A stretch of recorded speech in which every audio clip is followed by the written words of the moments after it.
കവിത ചരിത്രത്തിന്റെ ക്യാൻവാസ്. രചന R Ajayakumar.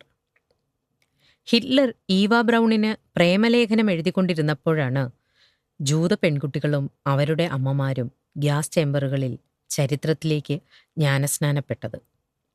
Harry Truman ഭാര്യയുമൊത്ത് chess കളിച്ചുകൊണ്ടിരുന്നപ്പോഴാണ് ഹിരോഷിമയിൽ ഒരു തലമുറയെയും കൊണ്ട് ഒരു നഗരം മുഴുവൻ നരകത്തിലേക്ക് തീർത്ഥയാത്ര പോയത്. ഒരു തലമുറ മുഴുവൻ രമണൻ വായിച്ച് പ്രണയാതുരമായപ്പോഴാണ് പുന്നപ്രയും വയലാറും യന്ത്രത്തോക്കുകൾ മനുഷ്യരെ വിഴുങ്ങിത്തീർത്തത്.